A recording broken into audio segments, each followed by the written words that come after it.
Makati court finding a former RCBC bank manager guilty of 8 counts of money laundering related to the $81 million Bangladeshi bank heist in 2016. This is the first conviction in one of the world's biggest cyber heists. Faith Del Mundo has the story. Former RCBC branch manager Maia Deguito was sentenced to 30 to 50 years imprisonment by Makati RTC branch 149. She also ordered to pay the fine of $109 million or 5.6 billion pesos. The court finds Deguito guilty of 8 counts of money laundering in relation to the $81 million Bangladesh bank heist. According to Deguito's camp, they will fight the charges until it reaches the Supreme Court. For our option of filing a motion for reconsideration is still available. In the meantime, and while that is pending, there will be no incarceration. Until it gets to the Supreme Court, we will be able to enjoy provisional liberty. In February 2016, hackers used fraudulent orders to steal funds from the Bangladesh government's central bank account, deposited at the U.S. Federal Reserve Bank in New York. $101 million were stolen, and $81 million were sent to accounts at an RCBC branch headed by Deguito, where it disappeared into the casino industry. Deguito was accused of having facilitated the illegal transaction as manager of RCBC Jupiter branch. She also allegedly coordinated the transfer of funds to the bank account of businessman William Go using fake names and signatures. But her lawyer said Deguito was only scapegoat. He added that his client is not obliged to pay the fines as the forfeiture of funds is out of the court's jurisdiction. The amounts allegedly taken have been credited to the account of William Go. My client, Maya, will not be forced to turn over those amounts.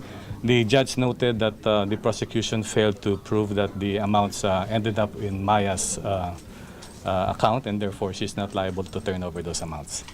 The case is also bailable and Deguito can enjoy temporary liberty while they are filing the motion for reconsideration.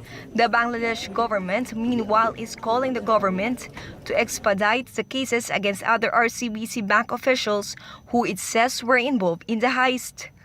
There are 6 other RCBC officials whose case has been sent by AMLAC to DOJ, and DOJ is still handling that. So we hope that will also be expedited. For News 5, Faith Del Mundo, we are one news. To further discuss the conviction of RCBC branch manager Maia Deguito, we have with us on the phone Philippine Star Courts reporter Robertzon Ramirez.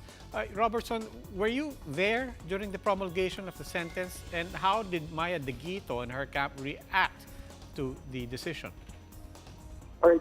Actually, Robbie, we were there. I was there during the promulgation, and we were waiting for the decision of the judge because I believe this one is one of the most talked about issues since 2016.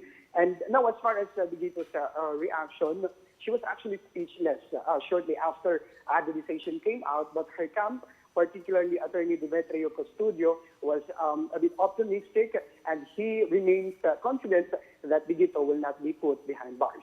Robbie. Okay, Robertson, one detail to clarify here. She was convicted on 7 counts, but there were 8 charges, if we're right about this. Are we right on this? And if so, what does the 8th case refer to? What happened there?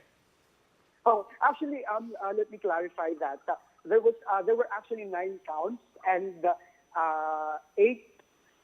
She was actually convicted for 8 counts. The other one, because according to Judge Cesar Ontalan of Branch 149, the other count was actually, or the double jeopardy applies on the 1 count. He actually explained that this count was similar to the 8 other counts filed against Deguito. So the other one was she was acquitted for that matter. Okay, prospects for an appeal? They're actually planning, according to Attorney Custodio, they're actually planning to have to exhaust all the legal remedies as far as, and actually planning to file a motion for reconsideration as far as the joint decision is concerned. Okay, now this decision just pertains to Deguito. There were other personalities, other cases around this scam. What is the update on the other pending related cases? According to Bangladesh Ambassador Asad Alam Siam, who was actually there during the promulgation, there are six other RCBC officials who are facing the same charges before the Department of Justice, and they are now waiting for that, and they are hoping that it will also be expedited, similar to the case which was earlier decided, or the case decided before the Makati RTC. Okay, Robertzon Ramirez of the Philippine Star, thank you for joining us on The Big Story.